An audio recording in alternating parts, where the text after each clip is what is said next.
जय हिंद दोस्तों, आप सभी का स्वागत है एक बार फिर से आपके अपने YouTube चैनल यूनिक ज्ञान में। आज हम BA 5th semester history paper second का चैप्टर 8 देखेंगे, जिसमें हमें मुगल काल में बैंकिंग का विकास पढ़ना है। मुगल काल में हमने भू राजस्व प्रणाली को पढ़ लिया, मुगल काल में हमने व्यापार और वाणिज्य को पढ़ लिया। अब हमें मुगल काल में बैंकिंग के विकास को पढ़ना है। इससे पहले 7 चैप्टर कराए गए हैं, वह आपने नहीं देखे हो तो पहले उसको प्लेलिस्ट में जाकर देख लीजिए। सभी चैप्टर बेहतरीन तरीके से कराए गए हैं और पीडीएफ नोट्स भी दिए जाते हैं, जिसके बारे में कहाँ दिए जाते हैं वो आपको लास्ट वीडियो में बता दिया जाएगा। कोई भी आप वीडियो देखते हैं तो आप पूरा देख लीजिए, फिर आपको अच्छे से आप समझ पाएंगे कि हमें समझ आ रहा है कि नहीं। वीडियो के स्टार्टिंग से ही आप स्किप कर दें या किसी दूसरे वीडियो पर चले जाएं तो उसका कोई मतलब नहीं होता है। आप क्या करें कि जो भी लेक्चर, जो भी टॉपिक आप पढ़ रहे हैं उसको ध्यान से पूरा देखें। पूरा लेक्चर देखने के बाद कोई भी डाउट रह जाता है तो आप कमेंट में पूछें, अच्छे से समझ में आता है वह भी हमें कमेंट में बताएं, क्योंकि आप जब कमेंट करते हैं तो हमें पता चलता है किस प्रकार से क्लासेस आपको समझ में आ रही हैं। हिस्ट्री पेपर फर्स्ट की जो सिलेबस है वह कंप्लीट करा दिया गया है। पेपर सेकंड लगभग कंप्लीट ही होने वाला है। पॉलिटिकल साइंस की भी क्लासेस चल रही हैं, या फिर अन्य किसी भी विषय का आपको क्लास चाहिए तो हमें कमेंट में बताइए, उसकी भी क्लासेस स्टार्ट की जाएंगी और चैप्टर वाइज पूरा सिलेबस कंप्लीट कराया जाएगा। तो चलिए देखते हैं मुगल काल में बैंकिंग के विकास को। अगर आप चैनल पर नए हैं तो चैनल को सब्सक्राइब कर लीजिए, क्योंकि बेहतरीन तरीके से पूरी तैयारी आपको यहाँ पर कराई जाएगी। चलिए देखते हैं मुगल काल में बैंकिंग का विकास।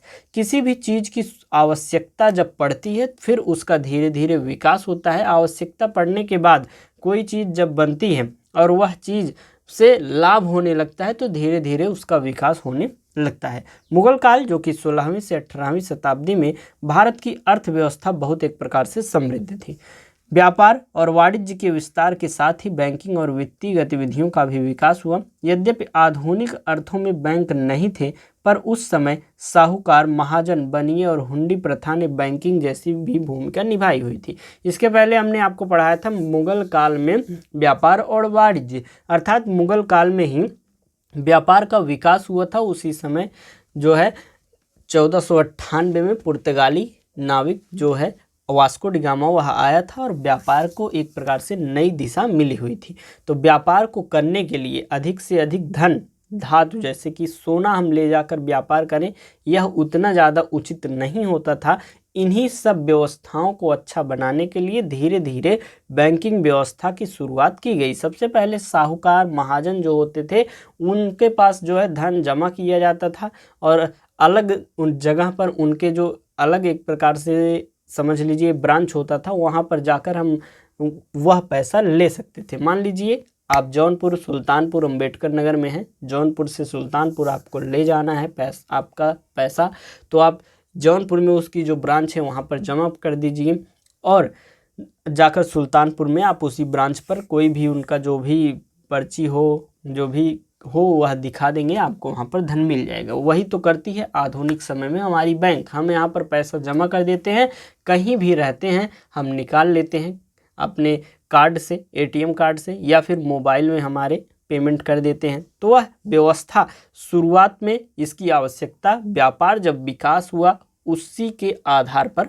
पड़ा हुआ था। आगे हम देखेंगे मुद्रा व्यवस्था, मॉनेटरी पॉलिसी। मॉनेटरी जो सिस्टम था, अकबर ने एक स्थिर और एक समान मुद्रा प्रणाली शुरू की। अर्थात जैसे इस समय में हमारा पैसा चल रहा है, रुपया चल रहा है, रुपये के नोट चल रहा है, 100 रुपये का नोट, 10 रुपये का नोट चल रहा है, एक प्रकार से एक समान मुद्रा प्रणाली चल गई है। उसी प्रकार से अकबर ने भी चलाया हुआ था। सोने का मोहर चलाया था, चांदी का रुपया जो कि भार उसका 178 ग्रेन था, तांबे का दाम उन्होंने चलाया हुआ था। कुल मिलाकर सोने का मोहर, चांदी का रुपया और तांबे का दाम चलाया हुआ था। और सिक्कों की शुद्धता और मानकीकरण से लेन देन में भरोसा एक प्रकार से बढ़ा हुआ था।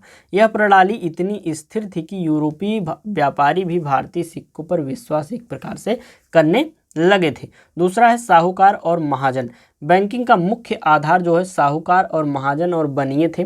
यह व्यापारी और किसान दोनों को एक प्रकार से ऋण देते थे। किसको? व्यापारियों को देते थे, भारतीय व्यापारियों को भी, जो बाहर के फॉरेनर व्यापारी, विदेशी व्यापारी आते थे उनको भी यह ऋण देते थे। भूमिकाएं इनकी क्या क्या थी? साहूकार और महाजन की, व्यापार के लिए पूंजी उपलब्ध कराना, ऋण देकर कृषि और उत्पादन को सहारा देना, विदेशी व्यापारियों और यूरोपीय कंपनियों तक को वित्त सहायता जो है साहूकार और महाजन जो होते थे वह देते थे। कृषकों को क्या लाभ होता था? जैसे कि उनका लाभ नहीं हुआ, उन्होंने किसी चीज़ की खेती की और उनमें उनका नुकसान हो गया, अगली खेती के लिए उनको धन की आवश्यकता है, तो धन कहाँ से वह लेंगे? जो साहूकार महाजन होते थे उनसे वह ऋण के रूप में ले लेते थे और अच्छी खेती करके फसल उगा के उन्हें फिर से वापस कर देते थे। इससे जो है साहूकार महाजन ने काफ़ी शोषण भी किया, जो कि आपको इस सेकंड लास्ट 5 चैप्टर में आपको बताया गया था भू राजस्व व्यवस्था में। तो हर एक चीज़ कड़ी के माध्यम से आपको समझाई जा रही है, पूरा सिलेबस बेहतरीन तरीके से आपको समझाया जा रहा है। तो हमने क्या देखा? साहूकार और महाजन जो है वो बैंकिंग के मुख्य आधार के रूप में बने हुए थे। ब्याज दरें जो हैं व्यापार की प्रकृति और जोखिम के अनुसार भिन्न भिन्न थी, अर्थात आंतरिक व्यापार पर वह ब्याज लगाते थे 10 से 15%, और जब समुद्री व्यापार होता था तो 20 से 30% जो है वह ब्याज लगाते थे, क्योंकि जोखिम जो है समुद्री व्यापार पर ज़्यादा रहता था, उनका धन ही डूब जाए तो क्या करेंगे, इसलिए वह 20 से 30% का जो है ब्याज लगा देती थी। उदाहरण के लिए सूरत के महाजन इतने शक्तिशाली थे कि अंग्रेजों और डचों जैसे यूरोपीय कंपनियों को भी उनसे ऋण लेना एक प्रकार से पड़ता था। तीसरा है हुंडी व्यवस्था। हुंडी व्यवस्था बिल ऑफ एक्सचेंज। हुंडी आधुनिक बैंकिंग के चेक या डिमांड ड्राफ्ट जैसी थी। प्रक्रिया इसकी क्या है? व्यापारी एक नगर में महाजन को धन जमा करता था, उसी रकम का भुगतान वह दूसरे नगर में करवा सकता था। अर्थात जैसे कि यही हमने सबसे चैप्टर में शुरुआती दौर में आपको क्या बताया था कि क्या है कि आप कहीं पर जमा कर दीजिए और कहीं पर भी जाकर वही जो एक प्रकार से उनकी निशानी रहे वही दिखा के आप तुरंत जो है उस रकम को आप ले सकते हैं। लाभ इससे क्या होता था? सोना चांदी ढोने का खतरा टलता था, अर्थात यहाँ से वहाँ ले जा रहे हैं, पता चला व्यापार करने, रास्ते में ही किसी ने लूट लिया, तो यह खतरा नहीं रहता था। लंबी दूरी के व्यापार में सुरक्षा मिलती थी, दूर से दूर तक लोग यहाँ जमा करके वहाँ पैसा निकाल के वहाँ व्यापार करके चले आते थे। लेन देन तेज और आसान एक प्रकार से होता गया। जो यह हुंडी है वह 2 प्रकार की थी, दर्शन हुंडी और मुद्दत हुंडी। दर्शन हुंडी जो है मांग पर तुरंत भुगतान एक प्रकार से हो जाता था, अर्थात वह दर्शन हुंडी आप दिखाएंगे, इस समय जैसे चेक किसी ने दे दिया, चेक पर साइन हो गया, चेक आप ले जाकर बैंक में जमा किए और तुरंत आपको पैसा मिल गया, तो उस प्रकार से यह काम करता था। मुद्दत हुंडी क्या होती थी? निश्चित समय के बाद भुगतान होता था। जैसे आपने विभिन्न मूवीज़ देखी होंगी, पुरानी मूवीज़, अमिताभ बच्चन की मूवीज़, या कोई भी विलेन आपने देखा होगा कि जब कोई 2 नंबर की चीज़ वह स्मगल करते थे तो क्या होता था? नोट का फटा हुआ आधा हिस्सा वह लेके जाते थे और उसको दिखाते थे, वह मिलाता था नोट, हाँ यही वाला नोट है। नोट मिलाने के बाद उसको यकीन हो जाता था हाँ यही है, तो यह सांकेतिक एक प्रकार से हुंडी होती थी। तो उसको जब मिलाते थे वही रहता था, तो उसे जो है जो भी पैसा होता था या उसका जो एक प्रकार से सामान होता था वह दे देता था। तो आपने मूवीज़ के एग्जाम्पल से अच्छे से समझ लिया होगा यह बात। आगे हम देखेंगे, यह प्रणाली जो है पूरे भारत में प्रचलित थी और विदेशी व्यापारी भी इसका प्रयोग करते थे। चौथा है निवेश और साझेदारी, इन्वेस्टमेंट एंड पार्टनरशिप। बड़े व्यापारी और महाजन मिलकर पूंजी लगाते और लाभ हानि बांटते थे। यह साझेदारी प्रणाली लगभग आधुनिक ज्वाइंट स्टॉक कंपनीज जैसी थी, पर निजी स्तर पर चलती थी। लंबी दूरी के समुद्री व्यापार में ऐसे निवेश बहुत एक प्रकार से सामान्य हो गया था। जैसे कि क्या होता था कि लोग साझा करके कम कम रुपए लगा के ज़्यादा रुपए का एक व्यापार खड़ा कर देते थे और उनमें जो लाभ होता था परसेंटेज के हिसाब से वह आपस में ले लेते थे। पांचवा क्या है? प्रमुख वित्तीय केंद्र, बैंकिंग सेंटर्स। एक प्रकार से कहाँ कहाँ पर बैंकिंग सेंटर्स थे? पहला था सूरत, जो कि अंतर्राष्ट्रीय व्यापार और बैंकिंग का सबसे बड़ा केंद्र था। अहमदाबाद में था, आगरा में था, बनारस में था, लाहौर में था, पटना में था, ढाका भी प्रमुख वित्तीय एक प्रकार से हब माना जाता है। इन केंद्रों में महाजन और बनियों का नेटवर्क था, जो पूरे भारत में पैसा और क्रेडिट का आदान प्रदान वह करते थे। यह प्रमुख वित्तीय केंद्र अन्य अन्य स्थानों पर थे। आगे हम देखेंगे, अगला है राज्य और बैंकिंग। मुगल शासन प्रत्यक्ष रूप से बैंकिंग में शामिल नहीं था, अर्थात यह प्राइवेट सेक्टर था। साहूकार जो थे या महाजन जो थे या बनिए जो थे, यह राज्य के अंतर्गत कार्य नहीं करते थे, वह स्वयं के लाभ के लिए कार्य करते थे, लोगों को ऋण देते थे और ब्याज से उनकी कमाई होती थी। अर्थात यह राज्य के अंतर्गत नहीं थे, यह प्रत्यक्ष रूप से जो राज्य था वह बैंकिंग में शामिल नहीं था, लेकिन सिक्का ढलाई उसकी शुद्धता की गारंटी देता था। बाजार और कर व्यवस्था को नियंत्रित कर व्यापार को सुरक्षित यह बनाता था। इस तरह राज्य जो है अप्रत्यक्ष रूप से बैंकिंग को मजबूत करता था, जबकि संचालन जो है निजी महाजनों के हाथ में था।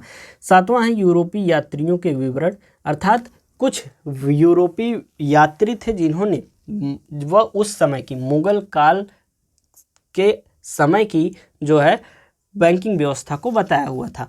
फ्रांसवा बर्नियर जो कि फ्रांस के हैं, उन्होंने लिखा हुआ था कि भारतीय महाजन इतने धनी और भरोसेमंद हैं कि यूरोपीय व्यापारी भी उन्हीं पर निर्भर रहते थे।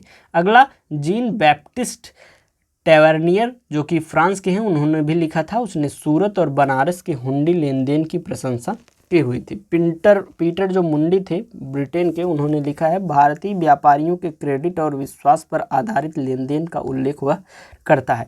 इसकी विशेषताओं की बात करें तो सबसे पहली विशेषता है बैंकिंग प्रणाली जो है पूरी तरह विश्वास और प्रतिष्ठा पर आधारित है। दूसरा है हुंडिंग ने व्यापार को सुरक्षित और सुविधाजनक बनाया है।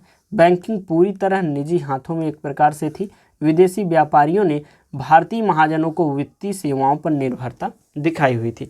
आपको अभी तक समझ में आ गया होगा कि मुगल काल में बैंकिंग व्यवस्था का विकास किस क्रम में हुआ, पहले क्या होता था और फिर आगे चलते चलते कैसे कैसे विकास हुआ, और मुख्य रूप से क्या उस समय का सिस्टम बैंकिंग का था। अलग अलग स्थानों पर उसके सेंटर भी थे। अगर हमें समझना हो कि मुगल काल की जो बैंकिंग थी और जो आधुनिक बैंकिंग है उसमें हम अगर अंतर करके समझें तो सबसे पहली बात करें तो मुद्रा जो होती थी वह सोना चांदी तांबे के सिक्कों की होती थी, और आधुनिक समय में कागजी नोट हैं, सिक्के हैं और डिजिटल मुद्रा चल रही है। तो आपको क्या समझ में आया? अभी जो नोट है, सिक्के हैं, डिजिटल मुद्रा है, लेकिन उस समय हमने आपको पहले बताया धातु के बने जो सिक्के होते थे, सोने चांदी तांबे के जो सिक्के होते थे वह चलते थे। ऋण प्रदाता उस समय कौन होते थे? साहूकार, महाजन और बनिए होते थे। अब के समय में बैंक, एनबीएफसी, सहकारी समितियां जो हैं ऋण प्रदाता होती हैं। लेन देन के साधन की बात करें तो उस समय हुंडी होता था। आधुनिक समय में चेक, ड्राफ्ट, ऑनलाइन ट्रांसफ़र चीज़ें होती हैं। गारंटी की बात करें, उस समय गारंटी जो है व्यक्तिगत प्रतिष्ठा के आधार पर होती थी। इस समय कानूनी नियम और आरबीआई जैसे संस्थान हमें ब्याज पे ऋण ले रहे हैं तो उसमें गारंटी हमें देती है। अगला है हमारा नियंत्रण किसका होता था? उस समय नियंत्रण जो है निजी हाथों में होता था और इस समय सरकारी और कानूनी नियंत्रण में होता है। विदेशी व्यापार जो है महाजनों पर निर्भर करता है, अंतर्राष्ट्रीय बैंकिंग प्रणाली पर इस समय आधारित है। इस प्रकार से आपको बेहतरीन तरीके से समझ में आ गया होगा। निष्कर्ष के रूप में हम कह सकते हैं मुगल काल में भले ही आधुनिक बैंक न था लेकिन एक समान मुद्रा व्यवस्था थी, साहूकार और महाजन वर्ग थे, हुंडी प्रणाली थी, साझेदारी आधारित निवेश थे। इन्होंने मिलकर एक ऐसी परंपरागत बैंकिंग व्यवस्था बनाई जिसने आंतरिक और बाहरी दोनों व्यापारों को मजबूती दी, और यह प्रणाली इतनी सुदृढ़ थी कि यूरोपीय व्यापारी और ईस्ट इंडिया कंपनी तक भारतीय महाजनों पर निर्भर रही थी। इस प्रकार से आपका ये चैप्टर समाप्त हुआ।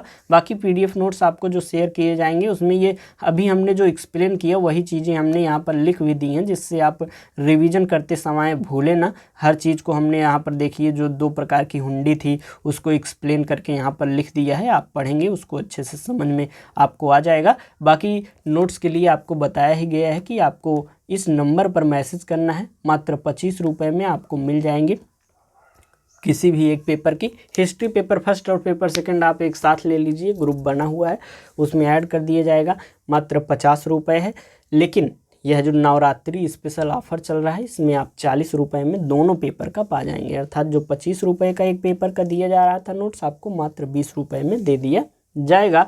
आपको क्या करना है कि सिलेबस चेक करके मैसेज करना है आपको व्हाट्सएप पर कि मेरा नाम यह है, मैं जो है इस यूनिवर्सिटी का हूँ, मुझे इस सेमेस्टर के इस सब्जेक्ट का नोट्स चाहिए सर, मुझे प्रोवाइड करा दीजिए। और आपको QR कोड दिया जाएगा, उस पर आप पेमेंट करेंगे, तुरंत आपको जो है उस ग्रुप में जोड़ दिया जाएगा। बाकी चैनल पर बने रहें, चैनल को सब्सक्राइब करें, वीडियो लाइक करें, कमेंट अवश्य करें कैसी लगी वीडियो, या कोई डाउट हो तो आप कमेंट करके पूछ सकते हैं। अपने दोस्तों के पास भी शेयर कर दिया करिए। मिलते हैं नेक्स्ट वीडियो में। थैंक यू, धन्यवाद।